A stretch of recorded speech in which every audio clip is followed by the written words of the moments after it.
Welcome friends, आज हमारा दूसरा दिन है और ये पार्ट 2 है।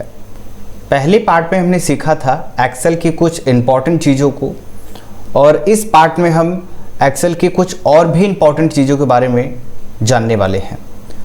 तो यहाँ पर सबसे पहले हम बात कर लेते हैं, ये जो आपको पूरा ऑप्शन दिख रहा है, यहाँ पे ये जो कैलिबरी लिखा हुआ है और ये जो पूरा ऑप्शन आपको हाईलाइट हो रहा है, आज हम इन ऑप्शंस के बारे में इनको हम एक्सप्लोर करेंगे कि इनका आप क्या यूज़ है और आप इनको कैसे यूज़ कर सकते हैं। तो बेसिकली जब आप अपने सेल में किसी भी वर्ड को टाइप करते हैं, ठीक है, मान लीजिए कि आपने कोई नाम लिखा है,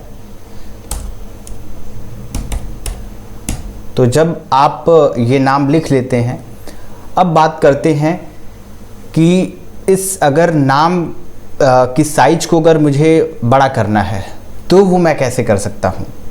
इसको अगर मुझे बोल्ड में करना है तो वो मैं कैसे कर सकता हूँ, इटैलियन में करना है तो वो कैसे कर सकता हूँ, इसको अंडरलाइन करना है वो हम कैसे कर सकते हैं। ठीक है, तो आप ये देख सकते हैं कि ये किस सेल में है, सेल का नाम आपको शो हो रहा होगा और यहाँ पे नाम ये है। अब हम बात कर लेते हैं यहाँ पर जो कैलिबरी जो फर्स्ट वाला ऑप्शन है, ये बेसिकली क्यों होता है।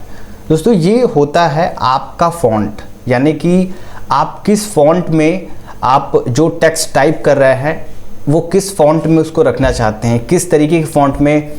तो यहाँ पर आपको मल्टीपल फ़ॉन्ट्स मिल जाते हैं, तो आपको जिस भी फ़ॉन्ट में आपको इसको रखना है, अरेंज करना है, आप उसमें लगा सकते हैं। ठीक है, तो यहाँ से हम एरियल ब्लैक को चूज़ करते हैं। सबसे पहले मैं आपको बता दूँ कि आपको किसी भी ऑप्शन को पिक करने से पहले आपका जो वर्ड है उसे आपको पूरा सेलेक्ट ऑल करना पड़ेगा। ठीक है, तो जैसे ही आप सेलेक्ट कर लेते हैं उसके बाद यहाँ पर आपको आना है इस ऑप्शन पे, उसके बाद आप एरियल ब्लैक पे आएंगे। आप देखेंगे कि वो जो फॉन्ट था, जो बहुत ही पहले सिंपल था, बहुत ही नॉर्मल था, अब वो पूरी तरीके से बिल्कुल ही चेंज हो चुका है। ठीक है, अब हम बात कर लेते हैं कि अगर हमें इसकी साइज को चेंज करना है, ठीक है, इसकी साइज़ को और हमें इंक्रीज़ करना है या डिक्रीज़ करना है, वो हम कैसे कर सकते हैं। तो यहाँ से आपको एक नंबर का ऑप्शन, एक आइकॉन शो हो रहा होगा जो यहाँ पे लिखा हुआ है 11। ठीक है, तो उसके बगल में एक आपको कुछ ऐसे सिंबल दिख रहा होगा, तो आपको इस सिंबल पे क्लिक करना है। उसके बाद आपको यहाँ पे जितना भी आपको अपने फ़ॉन्ट की साइज़ को बड़ा करना है, 72, 48, तो जितना भी आपको बड़ा करना है आप उसकी साइज़ को इस तरीके से बड़ा कर सकते हैं। ठीक है, उसके बाद यहाँ पर दोस्तों आपको एक ऑप्शन यहाँ पर दिखाई दे रहा होगा, ये बी का, ये होता है बोल्ड। ठीक है, कि आप अपने कलर को कितना बोल्ड करना चाहते हैं, यानी कि ये बेसिकली होता क्या है कि अगर आपकी जो टेक्स्ट है वो बहुत ही पतले हैं तो आप उनको मोटा कर सकते हैं, मतलब वो बहुत ही वाइड हो सकते हैं। तो इस तरीके से आप इसको सेलेक्ट करके जैसे ही आप बोल्ड पे क्लिक करेंगे, आप देखेंगे कि आपका जो टेक्स्ट होता है वो बहुत ही अगर पतला है तो आप उसको बहुत ही मोटा कर सकते हैं। ठीक है, तो आप बोल्ड से ये कर सकते हैं।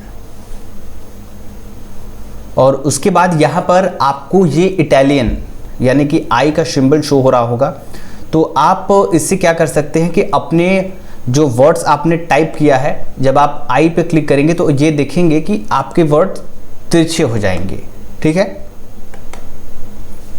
तो इस तरीके से ये काम करता है हमारा इटैलियन। ठीक है, अब बात कर लेते हैं ये जो भी का आपको यू का अंडरलाइन आपको दिख रहा है, अब ये क्या करता है।